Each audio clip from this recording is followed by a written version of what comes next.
Ra'iisul Wasaaraha Xukuumadda Federaalka Soomaaliya ee xilgaarsiinta Maxamed Xuseen Rooble ayaa caawa xilka qaadis ku sameeyay Wasiirka Wasaaradda Amniga Xasan Xundubey Jimcaale. Wareegto ka soo baxday xafiiska Ra'iisul Wasaare Rooble ayaa waxaa xilka Wasiirka Amniga loogu magacaabay inuu noqdo Xildhibaan Cabdullaahi Maxamed Nuur, isagoo bedelaya wasiirkii hore ee amniga Xasan Xundubey Jimcaale.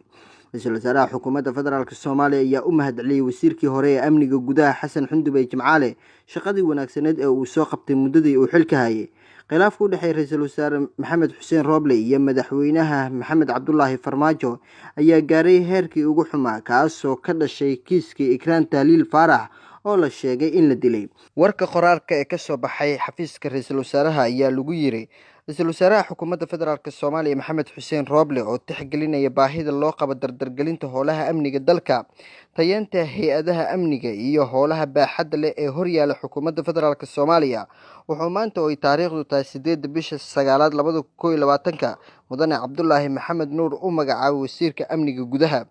Ra'iisul Wasaaraha ayaa u mahadceliyay wasiirkii hore ee amniga gudaha Mudane Xasan Xundubey Jimcaale shaqadii wanaagsaneed ee uu soo qabtay muddadii uu xilka hayay. Weli ma kala cadda in Mudane Xundubey xilka qaadis lagu sameeyay iyo in uu is-casilay, balse waxaa laga warhelay oo kaliya magacaabista Xildhibaan Cabdullaahi Maxamed Nuur, kaasoo ah milkiilaha Hotel Elite ee magaalada Muqdisho. Dhanka kale, war ka soo baxay Villa Soomaaliya ayaa lagu yiri Wasiir Xundubey ma ahan mid waafaqsan dastuurka xilka qaadistiisa. Madaxweynaha Jamhuuriyadda Federaalka Soomaaliya Mudane Maxamed Cabdullaahi Farmaajo ayaa sheegay inaysan dhaqangal ahayn xilka qaadis kasta oo lagu sameeyo xubin ka tirsan Golaha Wasiirada Xukuumadda Federaalka Soomaaliya ilaa ay ku timaado si waafaqsan dastuurka ku-meelgaarka ee dalka. Madaxweynaha oo cuskanaya qodobka 9aad xarafka ee dastuurka ku-meelgaarka ee dalka oo dhigaya awoodaha madaxweynaha waxaa ka mid ah inuu xilka qaadayo wasiirada, wasiir dowlayaasha iyo wasiir ku-xigeenada. Markuu soo jeediyay wasiirka koowaad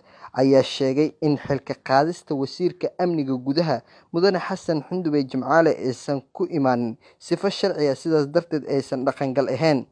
Xilka qaadista iyo magacaabista xubnaha Golaha Wasiirada ma ahan dhaqangal ilaa ay ku timaado hanaan waafaqsan dastuurka ku-meelgaarka ee dalka, ayuu yiri Madaxweynaha Jamhuuriyadda Federaalka Soomaaliya Maxamed Cabdullaahi Farmaajo ayaa adkeeyay in shaqada laga doonayo haatan xukuumaddu ay ahayd inay dhammaystirto doorashooyinka golayaasha baarlamaanka ee ka bilowday dalka, lagana sugayo sii joogteynta howlaha muhiimka ah ee horyaala, waa sida uu qornaa qoraalka ay soo saareen Villa Soomaaliya.